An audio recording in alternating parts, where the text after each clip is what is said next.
Hello everyone, आप सभी का हमारे इस YouTube channel Shubham Khadka virtual classroom पे स्वागत है। जैसा कि लास्ट क्लास के अंदर हमने क्लास 12th के chapter first relation and function के अंदर कंपोजिशन फंक्शन के बारे में देखा था और कंपोजिशन फंक्शन से जुड़े हुए दो एग्जाम्पल देखे थे। आज की क्लास में हम इसके आगे कंटिन्यू करते हुए आपके चैप्टर फर्स्ट का लास्ट टॉपिक जो दिया हुआ है वो दिया हुआ है इन्वर्टिबल फंक्शन। इन्वर्टिबल फंक्शन क्या होता है इसकी डेफिनेशन देखने वाले हैं, इससे जुड़ा हुआ रिमार्क देखने वाले हैं और इससे जुड़ा हुआ एक क्या देखने वाले हैं, एग्जाम्पल देखने वाले हैं।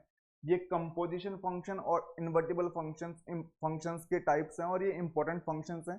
एग्जाम्स में इनकी डेफिनेशन भी पूछी जा सकती है, इनसे रिलेटेड क्वेश्चंस भी पूछे जा सकते हैं और इनसे रिलेटेड एग्जाम्पल्स भी आपसे पूछे जा सकते हैं। तो आज की क्लास आप सभी के लिए महत्वपूर्ण होने वाली है।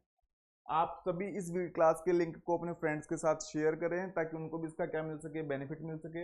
ये हमारी 18 नंबर क्लास है। इससे पहले हम 17 लेक्चर कंप्लीट कर चुके हैं। यदि आप में से कोई स्टूडेंट क्लास के अंदर पहली बार आया है तो उन वीडियोस को देखते हुए आज की क्लास के अंदर आए, आपको आज की क्लास बड़ी आसानी के साथ समझ में आएगी। मैथ्स में ऐसा नहीं होता है, मैथ्स में चीज़ें सिस्टमेटिक तरीके से चलती हैं, one by one step by step चलते हैं। ऐसा नहीं कि कोई बच्चा डायरेक्ट आज की क्लास देखे और उसको आज की क्लास समझ में आ जाए। हो सकता है उसको 5-10% आज की क्लास समझ में भी आ जाए, लेकिन उसको 100% तभी समझ में आएगी जब वो फर्स्ट लेक्चर से देखता हुआ यहाँ तक पहुंचेगा।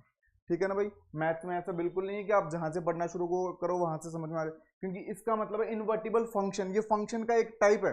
जब आपको फंक्शन ही नहीं पता होगा तो इन्वर्टिबल फंक्शन कैसे पता होगा, कैसे समझ में आएगा आपको इन्वर्टिबल फंक्शन क्या होता है। तो पहले उन वीडियोस को देखें। इसके साथ ही यदि अभी तक किसी बच्चे ने हमारे चैनल को सब्सक्राइब नहीं किया है तो हमारे चैनल को क्या करें भाई, सब्सक्राइब करें। ठीक है भाई, शुरू करते हैं आज की हमारी है क्लास।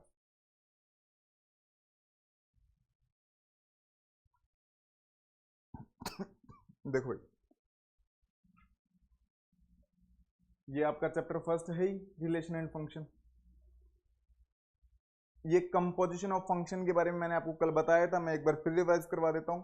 आपके पास कोई एक फंक्शन है एफ जो ए से बी पे डिफाइंड है, एक आपके पास कोई दूसरा फंक्शन है जी जो बी से किस पे डिफाइंड है, सी पे डिफाइंड है। अगर आप इन दोनों फंक्शंस का कंपोजिशन लेना चाहते हैं तो एक नया फंक्शन बनेगा। उस नए फंक्शन को पहली बात तो गोफ बोलेंगे। उस नए फंक्शन को पहली बात तो क्या बोलने वाले हैं, गोफ बोलने वाले हैं। उस नए फंक्शन को क्या बोलेंगे, गोफ बोलेंगे। और वो कहां से कहां पे डिफाइंड होगा, ए से सी पे डिफाइंड होगा। कहां से कहां पे डिफाइंड होगा, ए से सी पे डिफाइंड होगा। और किस प्रकार डिफाइंड होगा, इस प्रकार डिफाइंड होगा। ये बुक वाले ने डायग्राम से भी समझा रखा है, मैंने डायग्राम अलग अलग बना के भी बताए थे। एफ का कैसे बनेगा एरो डायग्राम, जी का कैसे बनेगा और गोफ का कैसे बनेगा। बुक वाले ने गोफ का भी इसी के साथ बता दिया, हालांकि मैंने लेक्चर के अंदर अलग से बताया था कि गोफ का एरो डायग्राम कैसे बनेगा। इतनी बात सबको समझ में आती है। इसके आगे कंटिन्यू करते हुए हमने एग्जाम्पल 15 देखा था। एग्जाम्पल 15 के अंदर बुक वाले ने गोफ पूछा था और हमने गोफ निकाला भी था। और गोफ के हर एक एलिमेंट की या फिर हर एक मेंबर की हमने क्या निकाली थी, इमेज निकाली थी। इसके साथ ही एक अगला पूछा था, एक आपको फंक्शन एफ दिया हुआ था, एक फंक्शन आपको जी दिया हुआ था। इसके अंदर बुक वाले ने सबसे पहले तो पूछा कि आप गोफ निकालो। आप सबसे पहले तो क्या निकालो, गोफ। तो गोफ का मतलब क्या होता है, कंपोजिशन होता है। फिर बुक वाले ने पूछा फोग निकालो। मैंने कहा अब ये फोग क्या चीज आ गई, तो मैंने कहा जिस प्रकार से कंपोजिशन गोफ होता है ठीक उसी प्रकार से एक कंपोजिशन फोग बनता है। जैसे कि मान लो आपके पास एक फंक्शन एफ है, एक फंक्शन आपके पास जी है। इन दोनों का अगर आप कंपोजिशन लोगे तो आपके पास आएगा, सॉरी, अगर इन दोनों का आप कंपोजिशन लोगे तो आपके पास आएगा गोफ। यहां पे कंफ्यूज मत हो जाना, पहले जी आता है। अगर पहले एफ और फिर जी है तो पहले गोफ बनेगा। यहां पे गलती मत कर देना कि एफ और जी दिया हो तो आप फोग कर दो, ऐसा नहीं। अगर एफ और जी है और इनका अगर आप कंपोजिशन लेना चाहते हैं तो गोफ बनेगा। और अगर आपके पास जी फंक्शन है कोई और एक फंक्शन आपके पास एफ है, एक फंक्शन जी एक फंक्शन एफ है, और अभी इनका आप अगर कंपोजिशन लेते हो तो फिर फोग बनेगा। ये बात सबको समझ में आती है। एक फंक्शन एफ एक फंक्शन जी हो और उनका कंपोजिशन लेना चाहें तो गोफ बनेगा। और जो एक फंक्शन ही होगा और अगर आप जी और एक एफ फंक्शन और आप उनका कंपोजिशन लेना चाहो तो क्या बनेगा भाई, फोग बनेगा। इतनी बात सबको समझ में आती है। तो हमने गोफ भी निकाला था और हमने फोग भी निकाला था और फिर हमने दिखाया था कि ये दोनों वैल्यू क्या नहीं है, इक्वल नहीं है। तो एग्जाम्पल 15 भी कर लिया था और एग्जाम्पल हमने क्या कर लिया था, 16 भी कर लिया था। यहां तक सबको क्लियर है। और किसी बच्चे ने ये वीडियो नहीं देखी है तो भाई इस क्लास को तो जरूर से देख लेना। ये पेपर के अंदर डायरेक्ट आपसे पूछा जा सकता है कंपोजिशन ऑफ फंक्शंस की डेफिनेशन पूछी जा सकती है, उनसे रिलेटेड आपसे एग्जांपल्स भी पूछे जा सकते हैं। और अब कंटिन्यू करते हैं यार। आज की जो हमारी क्लास है वैसे देखा जाए तो पर्टिकुलरली यहां से स्टार्ट होती है। इसके अंदर हम देखने वाले हैं इनवर्टिबल फंक्शन। क्या देखने वाले हैं? Invertible function. Exam point of view से बहुत ही इंपॉर्टेंट है।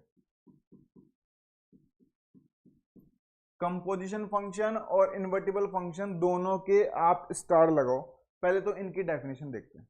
ये ऐसे कहना चाहता है कि आपके पास कोई फंक्शन एक एफ है,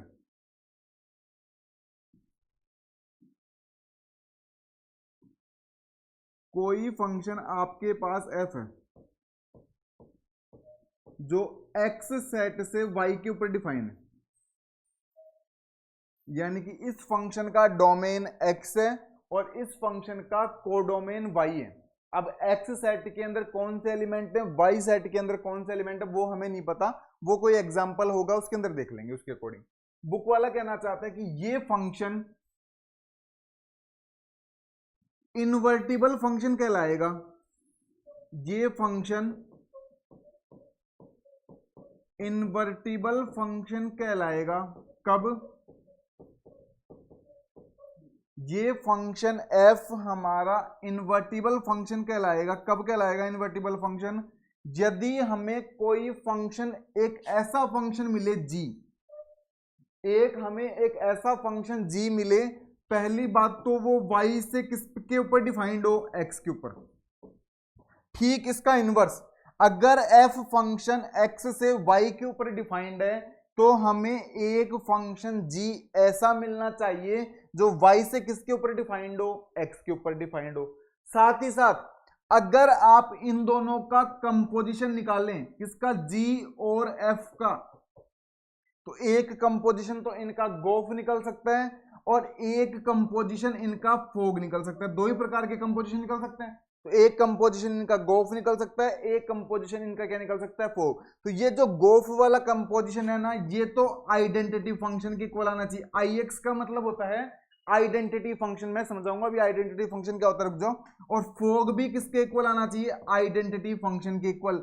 अगर कोई फंक्शन इन दोनों कंडीशन को सेटिस्फाई करता है तो इस एफ फंक्शन को हम इनवर्टिबल फंक्शन बोलते हैं। क्या बोलते हैं? Invertible function. और ये जो g वाला फंक्शन है ना, ये इसका इनवर्स कहलाता है। ये क्या कहलाता है? इनवर्स। मोटा मोटा समझो एक बार पूरा फिर से। हमेशा किसी भी डेफिनेशन को आप टुकड़ों में समझने की कोशिश करें, उसको ब्रेक करते हुए समझने की कोशिश करें, एक साथ ना समझें। वो कहना चाहता है कि आपके पास कोई एक f फंक्शन है जो x से y के ऊपर डिफाइंड है। मैंने कहा ठीक है, एक फंक्शन f है। मैं चाहता हूं, मैं पूछना चाहता हूं क्या मेरा f फंक्शन इनवर्टिबल फंक्शन है या फिर नहीं है। मैंने कहा मुझे नहीं पता। बोलते कैसे पता चलेगा? मैंने कहा f मेरा इनवर्टिबल फंक्शन होगा एक शर्त के ऊपर। मैंने कहा कौन सी शर्त? पहली बात तो मुझे कोई फंक्शन g मिलना चाहिए। g कौन से साइड से कौन से साइड पे होना चाहिए? y से किस पे? x पे। ठीक, इसका इनवर्स y से किस पे? x पे। इतना ही काफी नहीं है, साथ ही साथ अगर मैं g का f के साथ कंपोजिशन लूं, g का f के साथ क्या लूं? कंपोजिशन, तो वो आइडेंटिटी फंक्शन के इक्वल आना चाहिए। और अगर वो आइडेंटिटी फंक्शन के इक्वल आ जाता है तब तो मेरा f इनवर्टिबल फंक्शन कहलाएगा और ये g उसका क्या कहलाएगा? इनवर्स। समझ गए क्या कहानी? अब इसको रीड करो।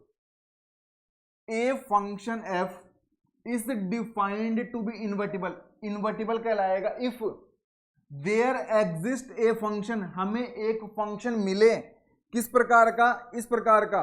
हमें एक फंक्शन मिले, किस प्रकार का? इस प्रकार का।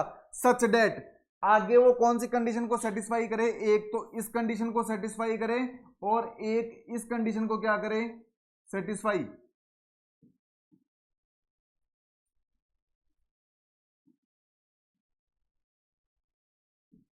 एक इस कंडीशन को क्या करे? सेटिस्फाई करे। तो ऐसे फंक्शन को इनवर्टिबल फंक्शन बोलते हैं और उस g को क्या बोलते हैं? इनवर्स बोलते हैं। इनवर्स ऑफ क्या बोलते हैं? f। समझ गए क्या? मैंने कहा मोटा मोटा तो समझ में आ गया, कोई दिक्कत नहीं, मोटा मोटा समझ में आ गया। तो मैं एक बार लास्ट रिवीजन करवा देता हूं। A function f defined from the set x to y is said to be invertible function if there exists a function g from y to x such that gof will be ix identity function and fog also will be identity function, then this function is said to be invertible function and g is said to be inverse of function of g. f inverse of function of f. समझ पा रहे हो क्या?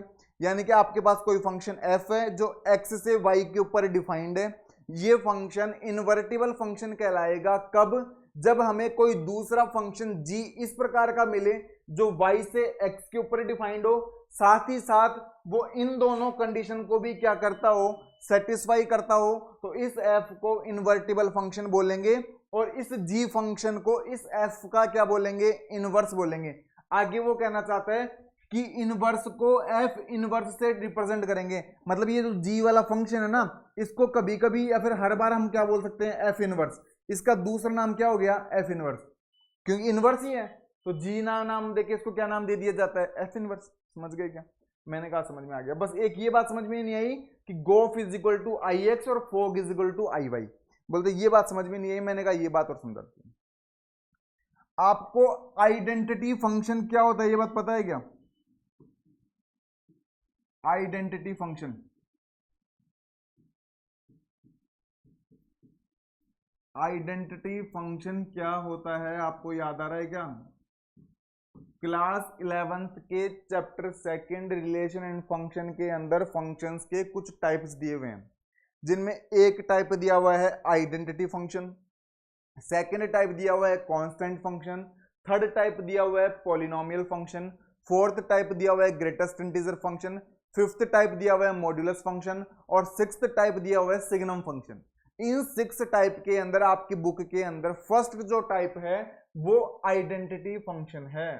वो कौन सा function है? Identity function. तो पहली बात तो किसी को याद आ रहा है तो बहुत अच्छी बात है। अब सुना सुना तो लग ही रहा है ना कि भाई सुना हुआ है, हम लोग पढ़ के आए भूल गए, वो एक अलग बात है, हम लोग भी भूलते हैं, आप भी भूलते हो। एक फंक्शन जो इस प्रकार से डिफाइंड हो F X is equal to X type से, ऐसे फंक्शन को आइडेंटिटी फंक्शन कहा जाता है। यानी कि फंक्शन के अंदर अगर मैं 1 पुट करूं तो वैल्यू 1 आए, फंक्शन के अंदर अगर मैं 2 पुट करूं तो वैल्यू कितनी आए, 2, और फंक्शन के अंदर मैं 3 पुट करूं तो वैल्यू कितनी आए, 3। और आइडेंटिटी फंक्शन का ग्राफ कैसे बनता है, ऐसा याद करने की कोशिश करो। कुछ याद आ रहा है क्या? ऐसा ग्राफ क्लास 11th में आपने जरूर पढ़ा होगा। ऐसे फंक्शन को आइडेंटिटी, यानी कि जब मैं कंपोजिशन लूं तो कंपोजिशन से एक नया फंक्शन बनेगा, इतनी बात तो सबको पता है ना। दो फंक्शंस का कंपोजिशन एक नया फंक्शन बनाता है, तो भाई वो नया फंक्शन आइडेंटिटी फंक्शन के बराबर आना चाहिए। इधर भी जब आप कंपोजिशन लो तो वो कंपोजिशन फंक्शन आइडेंटिटी फंक्शन के इक्वल आना चाहिए।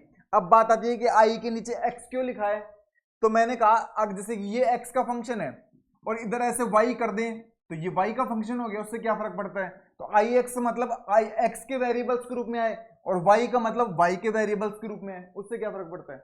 आइडेंटिटी फंक्शन यहाँ पे x की फॉर्म में आना चाहिए, आइडेंटिटी फंक्शन यहाँ पे y की फॉर्म में आना चाहिए। इतनी बात सबको समझ में आती है क्या? यहाँ पे वेरिएबल का कोई ज्यादा रोल नहीं है, अगर आप इनको हटा भी दो ना तो भी कोई ज्यादा इंपॉर्टेंस नहीं है। आई कर दो बस यहाँ पे, और लिखना चाहो तो लिख लो। कुल मिला के कंपोजिशन आइडेंटिटी फंक्शन के इक्वल आना चाहिए। तो कोई फंक्शन f इन्वर्टिबल फंक्शन कहलाएगा कब? जब मुझे कोई एक ऐसा फंक्शन मिले साथ ही साथ ये फंक्शन इन दोनों कंडीशन को भी क्या करे, सेटिस्फाई करे, तो मेरा f इन्वर्टिबल फंक्शन कहलाएगा और ये g उसका इनवर्स कहलाएगा, और साथ में इस g को मैं f इनवर्स से क्या करूंगा, रिप्रेजेंट। और इस प्रकार से इन्वर्टिबल फंक्शन की डेफिनेशन यहां पे क्या हो जाती है, फिनिश। मैंने कहा मुझे डेफिनेशन से चीजें कम समझ में आती हैं, मुझे तो ये कहानी समझ में नहीं आती जब तक मैं एग्जांपल या क्वेश्चन ना कर लूं। मैंने कहा कोई दिक्कत नहीं है, कंपोजिशन फंक्शन के अंदर मैंने डेफिनेशन से समझाया, आपको कम समझ में आया, एग्जांपल से समझाया पूरा समझ में आया। एग्जांपल करते हैं, पहले एक एग्जांपल कर लेते हैं, रिमार्क बाद में बताएंगे। पहले एग्जांपल देते हैं। बुक वाला कहना चाहता है आपके पास एक फंक्शन f है जो नेचुरल नंबर से कोई वाई सेट के ऊपर डिफाइंड है, नेचुरल नंबर से कौन से सेट के ऊपर डिफाइंड है, वाई सेट के ऊपर,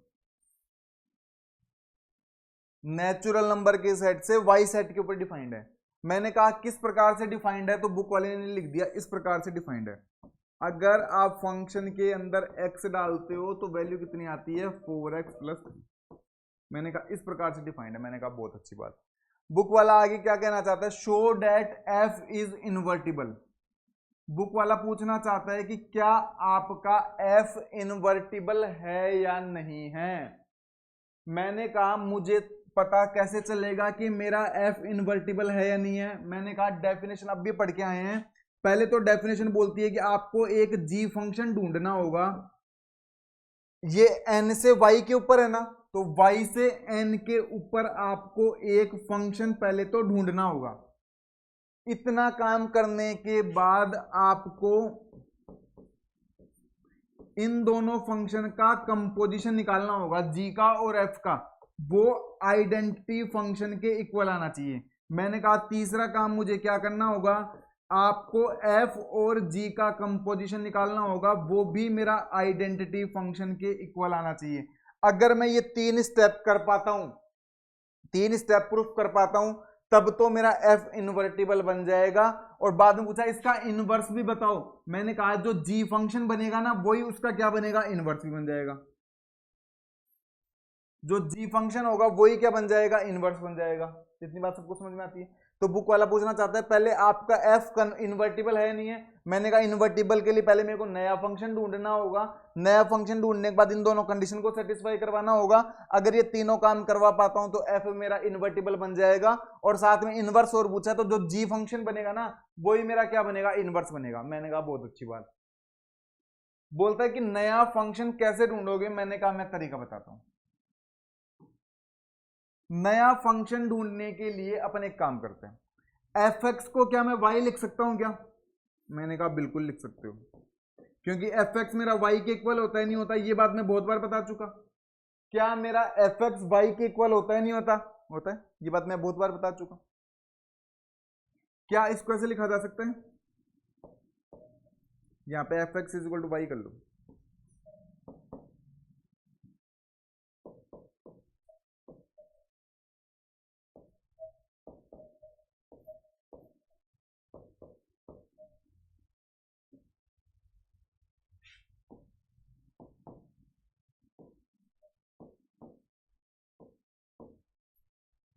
क्या मैं ऐसा लिख सकता हूं क्या, यहां पे किसी को दिक्कत है। y मेरा किसके इक्वल रहता है, fx के, y मेरा किसके इक्वल रहता है, fx के, तो क्या मेरा x मैं gy के इक्वल कर सकता हूं क्या,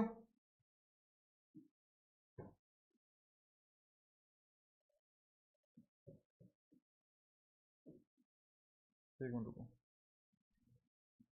ये थोड़ा बोर्ड में एरर आ रहा है थोड़ा सा।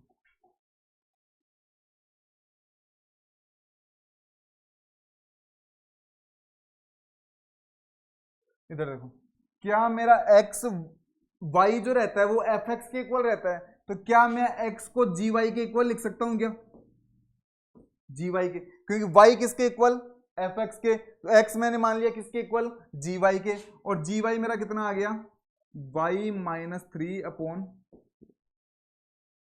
यानी कि मैंने एक g फंक्शन बना दिया, कहां से कहां पे बना दिया, y से n के ऊपर, y से n के ऊपर मैंने एक फंक्शन बना दिया g, जो किस प्रकार से डिफाइंड है, जो इस प्रकार से डिफाइंड है,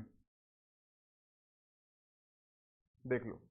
तो पहले तो हमें एक फंक्शन g बनाना पड़ता है जो y से n के ऊपर हो, तो हमने इस प्रकार से एक g फंक्शन बना दिया जो y से किसके ऊपर डिफाइंड है, n के ऊपर, और किस प्रकार से डिफाइंड है, इस प्रकार से डिफाइंड है, इस प्रकार से डिफाइंड है। जैसे कि f किस प्रकार से डिफाइंड था, इस प्रकार से डिफाइंड था, तो g किस प्रकार से डिफाइंड है मेरा, इस प्रकार से डिफाइंड है। इतनी बात सबको समझ में है। तो हम पहला काम तो कर चुके हैं कि हमें एक g फंक्शन बनाना पड़ता था y से n के ऊपर, तो हमने एक g फंक्शन बना दिया किसके ऊपर, y से n के ऊपर। मैंने कहा इतनी बात तो सबको समझ में आ गई। अब मजे की बात तो ये है कि मेरे को गोफ निकाल के दिखाओ, वो आइडेंटिटी फंक्शन के इक्वल आना चाहिए। मैंने कहा कोई दिक्कत नहीं है, कोई को थोड़ा छोटा कर लेते हैं।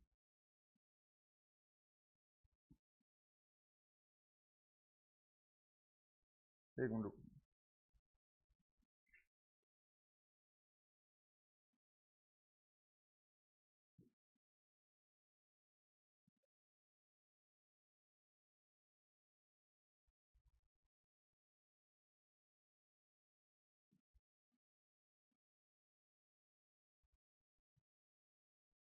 एक मिनट रुको।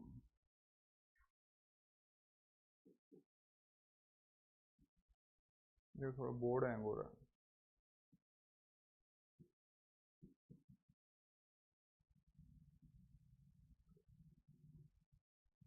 फिर से देखो एक बार, फिर से देखो पूरा, फिर से देखते हैं। एक बार रुको भैया ना, एक बार रुको, पूरा फिर से देखते हैं।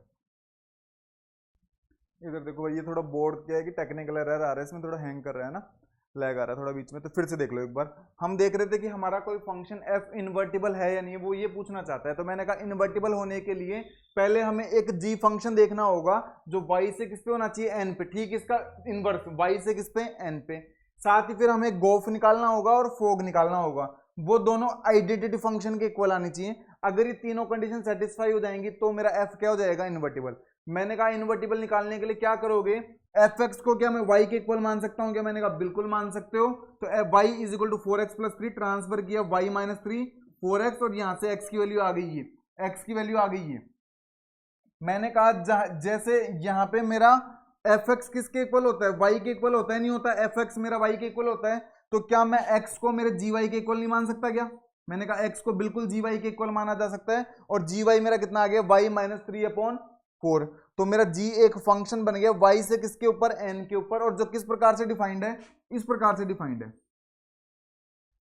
इस प्रकार से क्या है, डिफाइंड। और इस प्रकार से मैंने एक g फंक्शन तो क्या कर लिया, निकाल लिया। एक g फंक्शन तो मैंने निकाल लिया। अब g फंक्शन तो निकाल लिया, अब मुझे इन दोनों का कंपोजिशन निकालना होगा। अगर कंपोजिशन आइडेंटिटी फंक्शन के इक्वल आ जाता है तब तो ये इन्वर्टिबल हो जाएगा, अदरवाइज नहीं होगा। तो पहली बात तो आपको g फंक्शन डिफाइंड करना आना चाहिए। तो g फंक्शन कैसे निकालोगे, इसको y के इक्वल मान के x की वैल्यूज निकाल लोगे, और जो x की वैल्यूज आएगी उसको g के इक्वल कर देना, आपका g फंक्शन निकल के आ जाएगा। मैंने कहा ठीक है। इधर देखो सामने, अब हमें गोफ निकालना है। क्या निकालना है, गोफ। ये मेरा आइडेंटिटी फंक्शन के इक्वल आना चाहिए। अगर मेरा गोफ आइडेंटिटी फंक्शन के इक्वल आता है तब तो मैंने सही किया है, अदरवाइज मेरा गलत है। तो मैंने कहा मुझे एक बार लिख लेता हूं, पीछे की बातें इधर लिख लेता हूं। एफ एक्स मेरा कितना था, देख लो एक बार। एफ एक्स मेरा कितना है, 4x+3, और ये मेरा कितना है, y माइनस 3/4। तो एफ एक्स तो मेरा कितना है, 4x+, इसकी नीड पड़ेगी हमें, और जी वाई मेरा कितना है, y माइनस 3/4। मैंने कहा ठीक है, पहले गोफ निकालना है। मैंने कहा गोफ निकालने के लिए कंपोजिशन की डेफिनेशन आनी चाहिए। मैंने कहा गोफ की डेफिनेशन मैंने देखी थी कि कोई फंक्शन गोफ में अगर आप x रखते हो तो वो इस प्रकार से डिफाइंड होता है, इस प्रकार। मैंने कहा बिल्कुल, गोफ के अंदर x रखा जाता है तो वो इसी प्रकार से डिफाइंड होता है। हमने कल की क्लास के अंदर ही देखा था। मैंने कहा बिल्कुल, तो g की जगह तो g, एफ एक्स की वैल्यू कितनी है, यहां से रख दो, 4x+। मैंने कहा जहां पे g में x है ना, अब x की जगह x नहीं रखना, कितना रखना है, 4x+3। मैंने कहा g में तो x है ही नहीं, तो एक काम करो, इसको क्या मैं gx लिख सकता हूं क्या? वेरिएबल चेंज कर दो, उससे क्या फर्क पड़ता है? अगर यहाँ पे y है तो यहाँ पे y कर दिया, यहाँ पे x है तो यहाँ पे x कर दिया, उससे फर्क कुछ नहीं पड़ता। अगर वेरिएबल चेंज किया जाता है ना सेम सेम, तो उससे कोई फर्क नहीं पड़ता। मैंने कहा मुझे समझ में आ गया। अब जहां पे g में x है ना, वहां पे x नहीं रखना, कितना रखना है, 4x+3। तो x है यहाँ पे, तो x की जगह कितना रखोगे, 4x+3, बाहर -3, और अपॉन में कितना चला जाएगा, 4।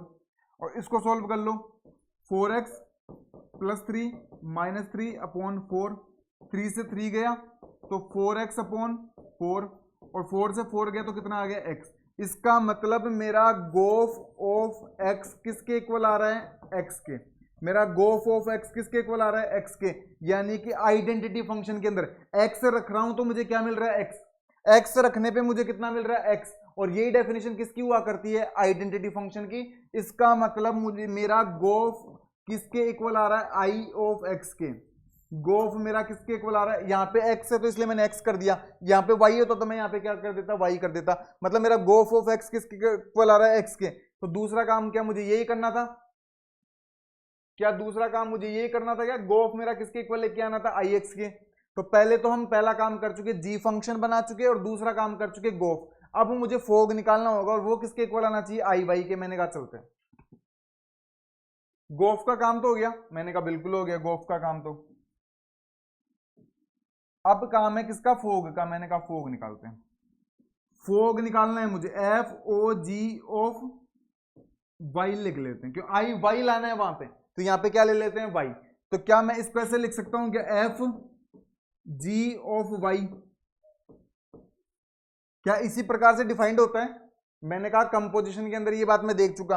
अगर किसी बच्चे को ये बात समझ में नहीं आ रही कि ये कैसे लिखा, तो कंपोजिशन फंक्शन की डेफिनेशन से लिखा है और ये कल मैं समझा भी चुका हूं। मैंने कहा ठीक है, एफ की जगह तो एफ जी ऑफ वाई की वैल्यू कितनी है, मैंने कहा ये रही Y minus 3/4, Y minus 3/4।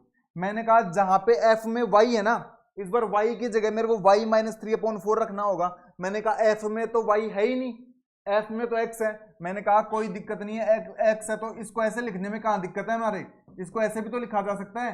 X की जगह वेरिएबल चेंज कर दो, उससे क्या फर्क पड़ता है, एफ एक्स की जगह एफ वाई कर दो, वेरिएबल चेंज करने पे कोई फर्क नहीं पड़ता, बस वैल्यू चेंज नहीं होनी चाहिए।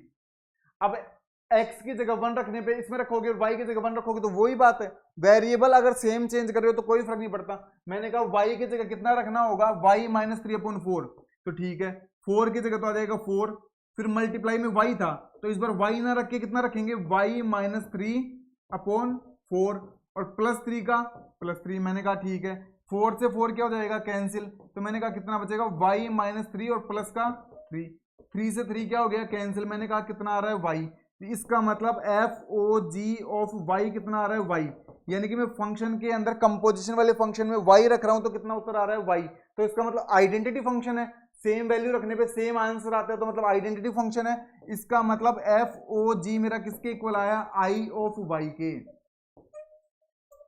आई ऑफ वाई के।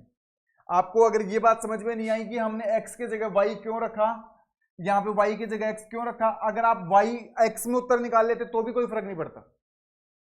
बस अब यहां पे y और यहां पे y, तो यहां पे x और यहां पे x कर दिया तो क्या फर्क हो गया, मेरे को एक बात बताओ, कोई फर्क हुआ क्या, कोई फर्क नहीं पड़ा। वेरिएबल यहां पे y था, यहां पे y था, यहां पे x और यहां पे x कर दिया, कोई फर्क नहीं पड़ा, सेम जगह चेंज किया ना। ठीक है, तो इस प्रकार से हमने गोफ ऑफ निकाल लिया, वो भी आइडेंटिटी फंक्शन के इक्वल आ रहा है, फोग निकाल लिया, वो भी किसके इक्वल आ रहा है, आइडेंटिटी फंक्शन के। इसका मतलब ये हुआ कि हमने सबसे पहले तो इसके अंदर बुक वाले ने पूछा था कि आप मुझे ये बताओ कि एफ हमारा इन्वर्टिबल है या नहीं है। तो मैंने कहा मुझे ऐसे तो पता नहीं चलता कि हमारा फंक्शन इन्वर्टिबल है या नहीं है, इसके लिए मुझे 3 काम करने होंगे। मैंने कहा 3 काम कौन कौन से हैं, पहले तो एक फंक्शन जी ढूंढना होगा मुझे। मैंने कहा इस प्रकार से मैंने जी फंक्शन ढूंढ लिया, जी फंक्शन ढूंढने का तरीका मैंने आपको बता दिया। बोलते इतने से काम हो जाएगा, मैंने कहा इतने से काम नहीं होगा, मुझे गोफ निकालना होगा, वो आइडेंटिटी के इक्वल आना चाहिए, फोग निकालना होगा, वो आइडेंटिटी फंक्शन के इक्वल आना चाहिए। मैंने कहा इधर तो देख लो, मैंने गोफ निकाल दिया, ये आइडेंटिटी फंक्शन के इक्वल आ रहा है, और इधर मैंने फोग निकाल दिया, वो भी किसके इक्वल आ रहा है, आइडेंटिटी फंक्शन के इक्वल आ रहा है। इसका मतलब एफ हमारा कैसा फंक्शन है, इन्वर्टिबल फंक्शन है। इतनी बात तो हो गई। अब बुक वाला चाहता है इसका इनवर्स कितना होगा, इसका इनवर्स कितना होगा। मैंने कहा इनवर्स का नहीं पता, मैंने अभी बताया था जो जी होता है ना उसी को इनवर्स ऑफ एफ बोलते हैं, जी को ही क्या बोलते हैं, inverse of F, inverse of. मैंने कहा जी मेरा ये रहा, तो जी मेरा कितना है, y माइनस 3/4, ये मेरा क्या कहलाएगा, इनवर्स कहलाएगा, ये मेरा क्या कहलाएगा, इनवर्स। कौन से फंक्शन का, इस फंक्शन का। अब यहां पे x है तो इसको x में कन्वर्ट कर दो, उससे क्या फर्क पड़ता है, gx is equal to x minus 3/4। तो ये मेरा x में है ना, तो ये फंक्शन मेरा क्या कहलाएगा, इनवर्स कहलाएगा, x का इनवर्स तो x में आएगा तो ये इनवर्स कहलाएगा, या फिर ये क्या कहलाएगा, मेरा इनवर्स कहलाएगा। इतनी बात सबको समझ में आती है। और इसी जी को मैं किस में लिख सकता हूं, एफ इनवर्स भी लिख सकता हूं। इसी जी को मैं क्या लिख सकता हूं, एफ इनवर्स। तो इनवर्स बुक वाले ने पूछा था और हमने क्या निकाल दिया, इनवर्स निकाल दिया। इतनी बात सबको समझ में आती है क्या? और इस प्रकार से आपका इन्वर्टिबल फंक्शन की डेफिनेशन और उसका एग्जांपल यहाँ पे क्या हो जाता है भाई, कंप्लीट हो जाता है। ये आपके चैप्टर फर्स्ट का लास्ट टॉपिक था। हमने टोटल 17 वीडियोस देख ली। 17 वीडियोस के अंदर हमने चैप्टर फर्स्ट का हर एक एग्जाम्पल, हर एक डेफिनेशन, हर एक रिमार्क कंप्लीट किया है, ठीक वैसे ही जैसे आपके स्कूल के अंदर करवाया जाता है। हाँ, लेकिन चैप्टर फर्स्ट अभी हमारा कंप्लीट नहीं होता है। अभी हम मिसलेनियस एग्जाम्पल्स आपकी बुक के अंदर दिए हुए हैं और मिसलेनियस एक्सरसाइज आपकी बुक के अंदर दी हुई हैं, उनको भी करेंगे। आपके स्कूल्स के अंदर भी भले ही इनको कई बार स्किप कर दिया जाता होगा, लेकिन हम लोग स्किप नहीं करेंगे। हर एक मिसलेनियस एग्जाम्पल, हर एक मिसलेनियस एक्सरसाइज का क्वेश्चन हम आपके करेंगे, क्योंकि एनसीईआरटी के अंदर दिए हुए हैं, इसका मतलब एग्जाम में पूछे जा सकते हैं। आप बिल्कुल ऐसा ना सोचें कि मिसलेनियस से एग्जाम में नहीं आएगा, सिर्फ एक्सरसाइज के क्वेश्चन आएंगे, ऐसा बिल्कुल नहीं है। आपके एनसीईआरटी के अंदर दी गई हर एक लाइन आपसे पेपर के अंदर पूछी जा सकती है। तो कल की क्लास के अंदर हम मिसलेनियस एग्जांपल्स देखेंगे, और मिसलेनियस एग्जांपल्स जैसे कंप्लीट हो जाएंगे, मिसलेनियस क्या देखने वाले हैं, एक्सरसाइज देखने वाले हैं।